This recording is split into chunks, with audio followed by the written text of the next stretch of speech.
Tax day is come and gone, thank goodness, but identity theft problems for many taxpayers are just beginning. Scammers are stealing unsuspecting people's personal information, filing fraudulent tax returns, and stealing people's hard-earned refunds. My next two guests have fallen victim to this and are here to tell their stories. Joining me now, Dr. Kevin Campbell, a longtime friend of this show, and a deputy commissioner, that is, at the Alabama Department of Revenue in charge of income tax fraud prevention, Joe Garrett. Welcome to you both. Dr. Kevin, I'll start with you. So I understand that you got a call from your accountant. That's how you heard about this. Tell us what happened. So, like any good American, I filed my taxes on the last day, on Wednesday, and I had a call from my accountant telling me that they were refused from both the federal and the state. And the reason was they had been filed on February 28th previously. So we obviously knew at that point my Social Security number had been compromised and someone had fraudulently filed both my federal and state returns. Were you able to kind of follow back and figure out how it was stolen?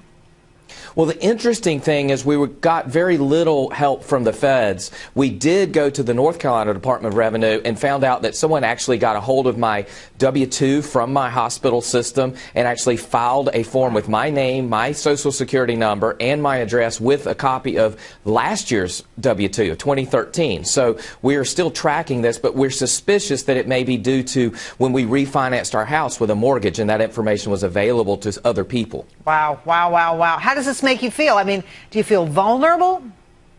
You know, I really feel violated. I feel like the victim of a violent crime, even though it was a victimless crime in a way, because, this is my Social Security number I've had since I was very small, and now I've had to spend a lot of time dealing with security issues in the rest of my life. It's not victimless, my friend. You are a victim. I'll get back to you in a second with remedies you might have taken, but I want to turn to Joe Garrett next, whose job it is to prevent tax ID theft.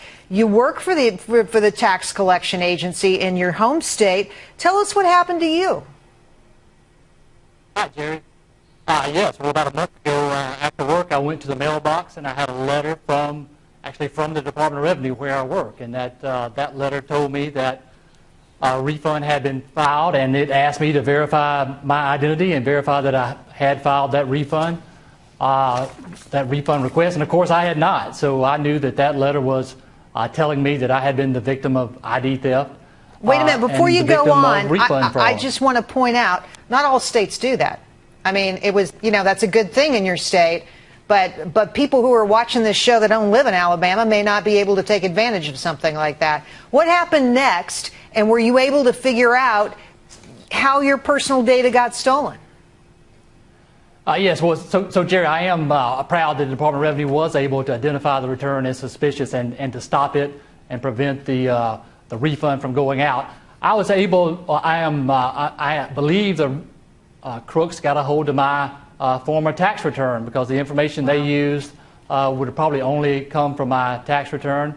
So suspicious that it may have come from my tax return prep software provider.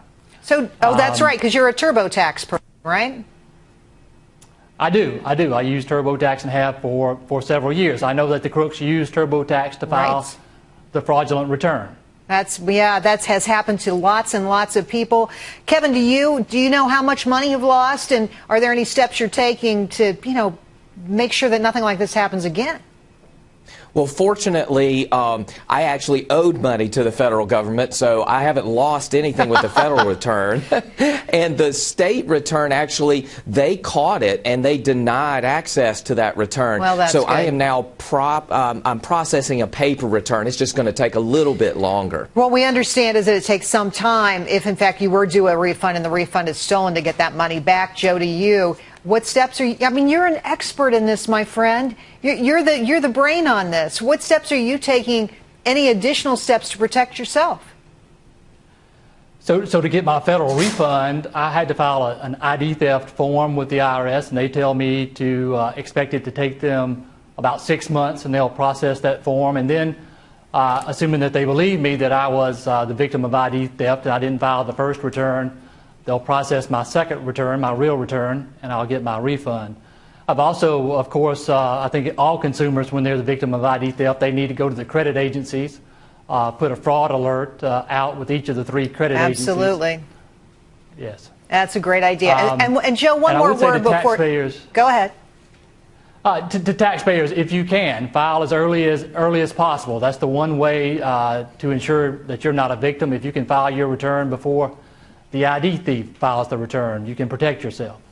Joe and Dr. Campbell, thanks for coming on the show tonight. Amazing stories. It can even happen to a tax collector, my friends. Unbelievable. Thank you.